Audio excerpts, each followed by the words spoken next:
গতিকে ব্ৰিজকেইটা যদি আমি ফিল আপ কৰি নিদিওঁ মানুহে অহা যোৱা কৰিব নোৱাৰে। গতিকে দুটা কথা চিন্তা কৰি এটা হৈছে মানুহে যাতে ভালকে অহা যোৱা কৰিব পাৰে।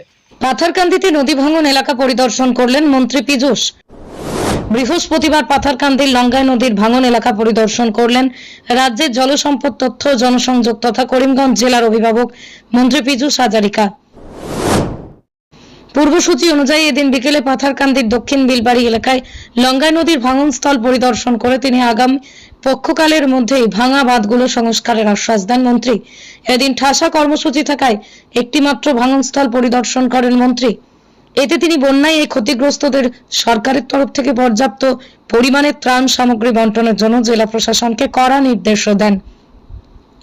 প্রসঙ্গত উল্লেখ্য যে বরাক উপত্যকায় 3 জেলায় গত দুদিন ধরে প্রলয়ঙ্কারী বন্যার হাতছানি বিরাজ করছে।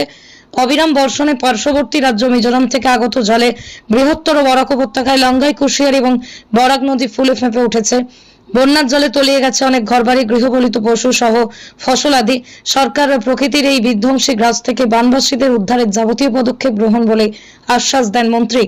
মন্ত্রীর এই সফরকালে পাথারকান্দির বিধায়ক কৃষ্ণেন্দু পাল নিজ সমষ্টির লঙ্গাই নদীর আরও বেশ কয়েকটি বেহাল বাঁধের দুর্গতির কথা তুলে ধরে সেগুলোকে দ্রুত সংস্কারের দাবি জানান। এতে এদিন মন্ত্রীর সঙ্গে ছিলেন বিজেপির করিমগঞ্জ জেলা সভাপতি সুব্রত ভট্টাচার্য, করিমগঞ্জের বিধায়ক কমলাক্ষ দে পুরকায়স্থ, জলসম্পদ বিভাগের বিভাগীয় আধিকারিক সহ বিজেপির অন্যান্য কর্মীরা। এদিকে আজ দ্বিতীয় দিনে পাথারকান্দির ভয়াবহ বন্যা পরিস্থিতি অপরিবর্তিত রয়েছে। রাত 8টায় জলসম্পদ বিভাগ থেকে পাওয়া তথ্য মতে নদীর বিপদসীমা 22 মিটার থাকলেও বর্তমানে নদীর জলস্তর 23.18 মিটার। নদীর জল কমলে অপরিবর্তিত রয়েছে সার্বিক পরিস্থিতি।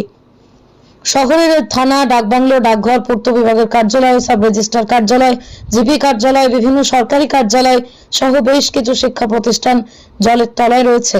গৃহবন্দী হয়ে আছেন বহু মানুষ। এই সার্কেলের অধীনে মোট 4টি স্থানে ইতিমধ্যে অস্থায়ী শিবির বানিয়ে বন্যাক্রান্তদের আশ্রয় দেওয়া সহ ত্রাণ বন্টনের খবর পাওয়া গেছে। BM news 24। আৰু এই য'ত য'ত ব্ৰিজ হৈছে তাত কমিউনিকেশ্যনৰ এটা আমাৰ ৰাস্তা বা মথাউৰিত মানুহে অহা যোৱা কৰে।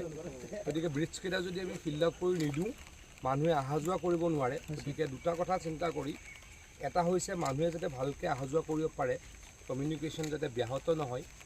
ছেকেণ্ডলি যাতে আৰু সেই অংশৰে অহা এই 3-4 মাহত পানী নাহে, তাৰ কাৰণে আমি খুব ক্ষিপ্ৰতাৰে জিঅ' মেগা টিউব পেলাই এই 4টা ব্ৰিজৰে কাম সম্পূৰ্ণ কৰি দিম অহা 15 দিনৰ ভিতৰত। আৰু বহু লোক বৰ্তমান গৃহবন্দী আছে।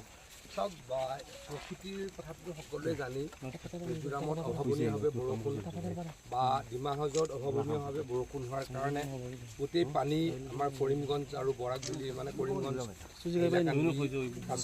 নামি আহিছে। গতিকে ডেফিনেটলি কষ্ট হৈছে, কিন্তু আমাৰ চৰকাৰৰ ফালৰ পৰা যদি ৰিলিফ দিয়া হয় সেয়া ইতিমধ্যে দিয়া হৈছে। আৰু ঘৰ যদি ক'ৰবাত ভাঙিছে তেওঁলোকৰো ঘৰৰ ক্ষতিপূৰণো দিয়া হ'ব। সকলোখিনি নিশ্চয়কৈ খুব ভালদৰে কৰা হ'ব মই প্ৰতিশ্ৰুতি দিছোঁ। ডাউন নালাগে, ডাইৰেক্ট এইটো কৰি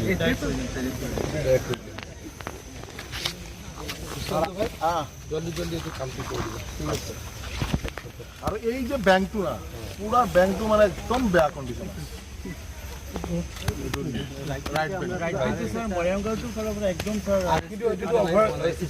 ব্লেক টপিং চবতে হৈ গ'ল নেকি? অলপ এই জেগাটো অলপ আমি কিমান কিলোমিটাৰ আছে? কিমান কিলোমিটাৰ?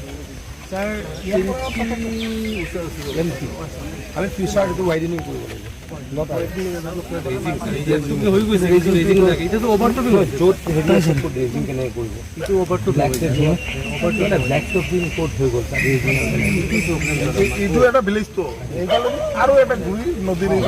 ঠিক আছে, সদ্যহতে জলদি জলদি মাৰাই দিয়ক, তাৰপাছত চিজনটো যাই আৰু